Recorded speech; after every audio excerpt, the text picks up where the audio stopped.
Salut tout le monde, j'espère que vous allez bien. On se retrouve aujourd'hui pour parler des sorties livresques du mois de mai. Et encore une fois, il y a pas mal de sorties. Voilà. Oui.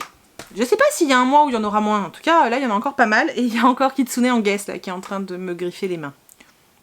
Le 2 mai sort Baiser caché de Jérôme Larcher, donc il s'agit d'un roman sur l'homosexualité et sur l'histoire de baiser apparemment.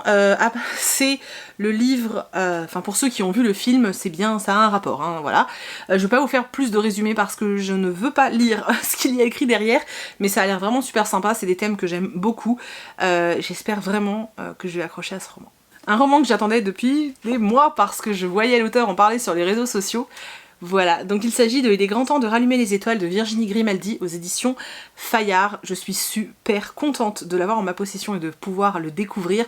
C'est vrai que c'est une autrice que j'aime beaucoup et quand elle a parlé de ce roman, et j'attendais en fait le jour où elle a fini et qu'elle a dit ça y est, je l'ai envoyé à la maison d'édition, j'étais en mode...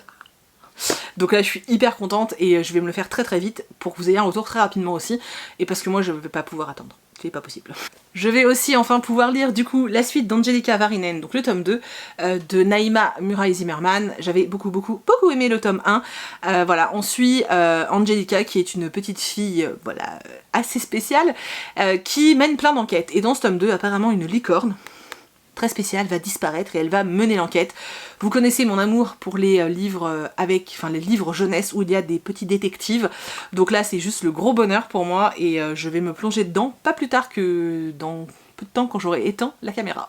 Chez Prélude sort également un livre qui s'appelle Les Jardins des Bonheurs Oubliés de Thor Hudal. Apparemment c'est l'histoire d'un homme qui perd sa femme décède et en fait il va se rendre dans un parc où il avait l'habitude d'aller avec elle et de là il va observer les gens. C'est ce que j'ai cru comprendre, en tout cas ça a l'air d'être très beau. Voilà, je trouve ça a l'air d'être touchant et assez beau, j'espère que ça n'a pas clair et que ça l'est vraiment. C'est un livre qui m'intrigue beaucoup et que j'aimerais beaucoup découvrir, donc je me le suis noté. Alors le 3 mai les gars, il sort que du bon. Déjà, le 3 mai, vous retrouvez d'encre de verre et d'acier de Gwendoline Claire, dont je vous ai beaucoup parlé lundi. Si vous n'avez pas compris qu'il faut sauter sur cette sortie, je ne sais plus quoi vous dire, voilà. Ensuite, chez Hugo Roman, vous retrouvez le tout nouveau Colin Hoover qui s'appelle Too Late. J'avoue que je ne sais pas du tout si je vais me le procurer, tout simplement parce que j'ai toujours pas lu November 9, et puis parce que j'ai un peu de mal maintenant à mettre 17 € dans un livre de chez Hugo. Je parle du fait qu'il y ait beaucoup de fautes dans les livres, et ça me dérange profondément. Du coup, je me demande si, soit si je le trouve d'occasion, je me le prendrai, et si je ne le trouve pas d'occasion, je pense que je le prendrai en VO, ce qui veut dire qu'il sera pas lu tout de suite, mais voilà. J'ai un petit problème avec les livres où il y a trop de fautes comme ça, surtout quand on les paye 17 € en fait. Je suis complètement pour acheter des livres, j'adore ça, vous le savez, mais faut quand même que derrière ça suive quoi. Mais en tout cas, notez quand même que Too Late sort le 3 mai. Toujours le 3 mai sort L'échiquier de Jade de Alex Evans chez Actu SF. Là vous êtes en train de vous dire, c'est quoi ce truc? Si vous vous souvenez bien, il y a un peu plus d'1 an, je vous ai parlé de Sorcière associée, donc de Alex Evans, avec une couverture à tomber par terre, et là, la couve du 2 est juste magnifique. Et oui, il s'agit de la suite. En fait, je sais pas si vous vous souvenez, on suit deux femmes qui sont en fait collaboratrices. Elles sont toutes les deux des espèces de sorcières, entre guillemets, parce que l'univers est assez particulier. Et en fait, elles ont un espèce de cabinet de détective. J'avais adoré le tome 1, j'avais trouvé l'univers super sympa. Vachement original en fait, et j'avais vraiment apprécié. J'avais rencontré l'auteur aux Imaginales d'ailleurs l'année dernière, qui nous avait dit à moi et Hello que bon, c'était pas pour tout de suite la suite, et finalement la suite sort avant les Imaginales de cette année, donc c'est plutôt cool. Donc le 3 mai sort le tome 2, L'échiquier de Jade, et je peux vous dire que quand je vais le recevoir, je vais foncer dessus. D'ailleurs pour ceux que ça intéresse, ça rentre dans la fantasy, et je le classerai dans de l'urban fantasy. Voilà. Et toujours le 3 mai sort le tout nouveau Franck Tillier, donc le manuscrit inachevé, chez Fleuve. Alors je vous le signale parce que moi je ne suis pas la saga avec Charcot. En fait j'ai jamais pris dans l'ordre, du coup je ne les suis pas. Par contre tous les one-shots de Franck Tillier, je les lis et en général je les surkiffe. Celui-ci a l'air vraiment super cool, normalement je vais le recevoir. J'avoue que je l'attends de pied ferme parce que j'ai relu un thriller il y a pas longtemps. Oui, je lis des thrillers, hein. Là vous êtes étonnés en train de vous dire quoi? Mais oui, je lis des thrillers. Et en fait j'ai relu un thriller il y a pas longtemps et j'ai envie d'un bon thriller parce que j'en ai essayé 2 autres derrière que j'ai abandonné, et du coup là j'ai envie d'un bon thriller et je sais qu'en général les Tillier ça passe plutôt bien.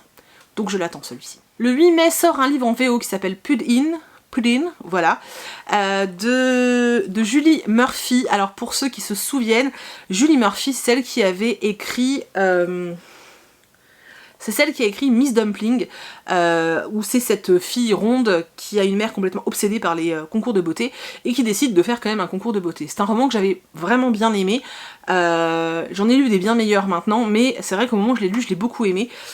Et du coup j'ai envie de voir ce que continue à faire l'auteur. Apparemment on parle encore de ce sujet qui est la grossophobie et qui, voilà, où on place un personnage principal qui est gros. C'est un sujet qui m'intéresse énormément et du coup voilà, je me le suis noté, je pense que j'essaierai de le lire en VO, j'ai très envie. J'ai pas regardé combien il faisait de pages parce que s'il fait 400, voilà. Mais je me le suis noté parce que je suis vraiment intriguée. Toujours en VO, le 15 mai sort le tome 4 de Red Queen qui s'appelle... j'ai oublié. Qui s'appelle War Storm, donc de Victoria Aveyard. Je vais l'acheter, puisque de toute façon je vais me racheter les 3 autres tomes en anglais, mais je sais pas si j'aurai les cojones de le lire tout de suite. Cela dit, comme j'ai absolument pas envie d'attendre 1 an avant de l'avoir en français, je vais peut-être quand même tenter le coup et essayer d'aller au-delà de mes peurs, même si je ne devais pas avoir de pile en VO et que j'ai déjà toute une étagère de bibliothèque. Voilà, de pile à lire, hein, j'entends bien. Voilà, mais... Je pense que je vais craquer, je pense. On passe au 16 mai où là c'est la débandade totale. Alors déjà il y a le nouveau Sarah Crossan qui sort chez Rajo, qui s'appelle Swimming Pool, qui est également traduit par Clémentine Beauvais, donc tout comme Inséparables. J'ai tellement hâte de lire ce livre. J'ai rencontré Sarah Crossan à Montreuil en 2017. Cette femme est adorable, j'étais tellement contente de la voir, vous imaginez pas. Et là en fait j'ai juste tellement envie de lire son nouveau roman, je n'en peux plus d'attendre, je vous jure, depuis que je sais qu'il sort, je suis en mode ah. Je fais beaucoup de mimiques aujourd'hui. Voilà, en tout cas je suis super contente de savoir que ce livre va sortir. Toujours chez Rajo, on a la suite de la saga Les Plieurs de Temps de Manon Fargeton qui sort, donc le tome 3 et le tome 4. Alors les titres, le tome 3 c'est Camille à l'heure de vérité, et le tome 4 c'est Charlie pour toujours. J'avais beaucoup aimé les 2 premiers tomes et j'ai très envie de continuer la suite de cette histoire et d'avoir le dénouement en fait. C'est une saga jeunesse que j'adore, le travail éditorial est magnifique, c'est des livres qui sont trop beaux, et dans ma bibliothèque c'est trop canon, donc je suis trop contente. Voilà, j'ai super hâte, j'ai vraiment super hâte. Le 16 mai ça va être jour de Noël en fait, c'est wouh, voilà. Toujours le 16 mai sort chez PKJ L'Alchimiste et la Princesse, ou La Princesse et l'Alchimiste, je ne sais plus dans quel sens, de Amy Alward. Alors en fait c'est la traduction de The Potion Diaries, avec mon accent de... alors je suis un petit peu... parce que la couverture en fait de française est pas terrible je trouve, enfin elle donne pas envie, alors que la couverture VO me donnait vachement envie. Quand j'avais reçu le communiqué de presse, finalement rien qu'à cause de la couve, j'avais dit oh non, il y a pas moyen, je veux pas lire ce truc, et au bout d'un moment j'ai tilté qu'en fait c'était la traduction de The Potion Diaries. Du coup j'ai vite réécrit à l'attaché de presse en disant mais je me suis trompée, je le veux. Donc normalement je vais le recevoir cette semaine, mais c'est vrai que la couve m'a pas... je pense pas qu'elle attire autant quoi. Je vous fais pas de résumé, je pense que voilà, allez voir en barre d'infos pour chercher un résumé, vous allez voir que ce livre a l'air d'être génial. Mais pour l'instant il a juste l'air, je préfère d'abord le lire et vous en reparler après. En tout cas je suis hyper curieuse et j'ai trop hâte de découvrir ça. Ensuite sort le tome 3 de La Magie de Paris d'Olivier Gay, donc là vous savez que déjà je suis en mode ouais, et que je suis en mode quand il va arriver à la maison je vais tout lâcher, voilà. Forcément c'est une saga que j'adore, en plus je trouve que les personnages dans cette saga là sont encore plus intéressants que dans Le Noir et ma couleur qui est juste là. J'aime encore plus les personnages de cette nouvelle saga, vraiment, j'aime vraiment encore plus et je suis super contente, j'ai trop hâte de le lire. Le même jour sort Moana, le tome 2, je vous ai parlé du tome 1 il y a pas très longtemps, donc de Silène Edgar, ça sort chez Castelmore en poche. J'ai hâte d'avoir la suite, même si le tome 1 se suffisait à lui-même, ben je me demande ce qu'il y a dans le tome 2, donc j'avoue que j'ai très envie et très hâte de lire ce roman. Sort également Genesis, le tome 2 de Claudia Gray. Je ne vous ai pas encore parlé du tome 1 que j'ai lu, mais comme je suis très en retard sur mes points lecture, je vous en parle très bientôt, mais en tout cas, déjà quand j'ai fini le tome 1, j'ai demandé à avoir le tome 2. C'est qu'en général c'est plutôt mon signe. Ensuite sort 2 romans, alors un en poche, La Petite Librairie des Cœurs Brisés, qui est un tome 1, et du coup en grand format sort Coup de foudre à la Petite Bibliothèque des Cœurs Brisés. La Petite Librairie des Cœurs Brisés. Voilà, je vous ai remis les 2 couves là. Donc le tome 1 sort en poche et le tome 2 sort en grand format. Et c'est de Annie Darling. Donc moi je vais recevoir les 2 puisque je n'avais pas lu le premier tome. Je vais me faire les 2 d'affilée je pense. Surtout sachant que voilà, je trouve que le printemps c'est bon pour ce genre de livre. Je me les lirai tranquillement au mois de juin, après le mois de la fantaisie. Mais voilà, moi tu me parles d'amour et de livres. En général t'arrives à me conquérir. Je pense que voilà. Et surtout, la sortie à ne pas louper ce mois-ci, c'est pas la seule, hein. Il y en a d'autres à pas louper, mais celle-là non plus. Donc Une fille facile de Louise O'Neill, donc aux éditions Stéphane Marsan. Donc c'est la traduction de Asking for It, dont je vous ai parlé, et reparlé, et reparlé. Voilà, tous ceux qui ont envie de le découvrir, c'est le 16 mai, donc voilà, c'est le moment. Le 23 mai sort le tome 4 des Écorchés qui s'appelle Révolte de Tidey Cole. Vous savez que c'est une saga que j'adore, cette romance qui se passe au cœur de la Bradva, j'adore. Ça a été tellement long d'attendre ce tome que c'est pareil, quand je vais le recevoir, je vais tout lâcher. Enfin, ça dépend ce que j'ai dans les mains, mais vous voyez ce que je veux dire. Voilà, j'ai très envie de me replonger dans ces univers-là, donc je suis super contente. Super contente. On dirait une pub pour le dentifrice, quoi. Donc, toujours le 23 mai sort un livre qui s'appelle Émilie, donc là c'est un petit livre jeunesse qui sort chez Hachette il me semble, de Lise Kessler. Alors apparemment c'est l'histoire d'une petite fille, voilà, qui va découvrir qu'en fait quand elle se met dans l'eau, ses jambes se transforment en queue de sirène. Voilà. Ça me fait penser à Splatch, voilà, je regardais Splatch quand j'étais ado, donc tu vois. Donc ça m'a donné super envie, je trouve la couverture super choupi, c'est de la jeunesse, vous savez que j'aime ça, donc ça va passer tout ça. Le 24 mai, alors là c'est pareil, vous mettez une grosse croix sur le calendrier, le 24 mai sort Les Sœurs Carmine, le tome 3, Dolorine à l'école. Donc de Ariel Holst aux éditions Naos, voilà, je pense que vous savez que les Sœurs Carmine et moi on est potes. Dolorine c'est mon personnage chouchou d'amour que j'aime trop. J'attends ce tome depuis tellement longtemps, surtout que le tome 2 avait été une réelle frustration parce qu'on voit quasiment pas Dolorine, et que moi j'adore Dolorine et j'adore Nyx, et du coup le fait qu'il soit quasiment absent dans ce tome avait été tellement horrible pour moi que j'en attends, j'espère vraiment ne pas être déçue parce que j'ai beaucoup d'attentes, je suis honnête, hein, avec ce tome là. La couve est à tomber par terre mais comme à chaque fois. Cette saga, un travail de dingue, la plume d'Ariel est magnifique, les couves, le travail est magnifique, enfin voilà, je suis en amour de cette saga, vous le savez, et là le tome 3 arrive et je suis juste trop heureuse. Le même jour sort Poule, Renard, Vipère de Tom Ivoire, donc le tome 3 qui sera je pense le dernier. Pareil, une saga jeunesse, d'ailleurs ils sont là, hop, non là, c'est ça.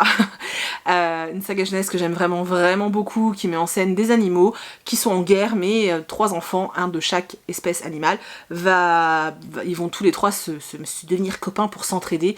J'adore le message, j'adore le fait qu'on ait détourné le jeu favori des enfants dans la cour de l'école, voilà, j'adore cette histoire, et je suis très contente, surtout que l'auteur Paul Ivoire sera présent à Saint-Maur-en-Poche au mois de juin, et je vais pouvoir parler avec lui de ses livres jeunesse, et je suis trop heureuse. On passe au 30 mai, où sort un livre qui s'appelle Alexandre, de Bertrand Puard, donc aux éditions Hachette.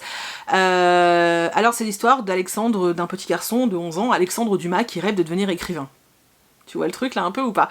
J'ai trop envie de le lire, j'adore la couverture, j'ai trop envie, voilà, j'ai trop envie, et si ça pouvait me donner l'élan pour relire du Dumas, ce serait génial parce que c'est vraiment un auteur que j'appréciais beaucoup, fut un temps, et enfin j'aimais beaucoup ses univers en fait, et c'est vrai que si lire ce livre-là pouvait me jeter, me rejeter à corps perdu dans ses romans, ce serait vraiment cool en fait, vraiment. Et ensuite le 31 mai, j'ai noté 2 sorties chez Gallimard Jeunesse, donc le premier, la première sortie qui en fait est une trilogie, donc ressort en grand format Les Royaumes du Nord de Philippe Pullman, avec les nouvelles couvertures, vous savez, qui vont avec la saga La Belle Sauvage. J'ai juste envie d'aller tous les acheter, en fait j'ai envie d'acheter les 3, les couves sont trop belles, mais vraiment elles sont trop belles, voilà, trop belles. Et ensuite sort un livre qui est un témoignage d'un enfant qui a été déporté pendant la Seconde Guerre mondiale, qui s'appelle J'étais cet enfant. Donc c'est de Debbie et Michael Bornstein, je crois que ça se dit comme ça. Alors là on est dans un autre registre, mais j'aime beaucoup les témoignages. C'est vrai que quand c'est romancé j'ai beaucoup plus de mal parce que je trouve toujours des choses qui me dérangent. Mais là quand c'est un témoignage c'est vrai que ça m'intrigue beaucoup et ça m'intrigue. C'est une façon de parler, hein. Mais voilà, j'ai très envie de lire ce roman, et voilà, j'avais envie du coup de vous faire part de cette sortie, puisque moi je me la suis. Donc voilà, il y a de quoi faire encore au mois de mai, hein. Je ne sais pas si un jour notre banquier aura la paix, voilà, je sais pas, mais en tout cas c'est de belles choses à découvrir en perspective, et c'est vraiment super cool, parce qu'encore une fois, il y a vraiment de très belles sorties, et il y a de quoi franchement s'éclater, donc je pense que c'est plutôt cool, voilà. J'espère vraiment que cette vidéo vous a plu, j'espère que ce format continue à vous plaire et que vous continuez à découvrir des livres que vous voyez pas forcément autre part, en tout cas j'espère sincèrement. N'hésitez pas à me laisser des commentaires, à me laisser des petits pouces en l'air, j'ai très hâte d'échanger avec vous dans les commentaires. Dites-moi vous quelle est la sortie incontournable pour vous au mois de mai. Moi je peux vous assurer qu'il y en a 2 ou 3, le Sarah Crossan, le Ariel Holst, enfin voilà, il y en a d'autres, mais c'est vrai que Voilà, il y en a certains, je peux pas passer à côté, c'est pas possible, et je sais que quand ils vont arriver, je vais sauter dessus.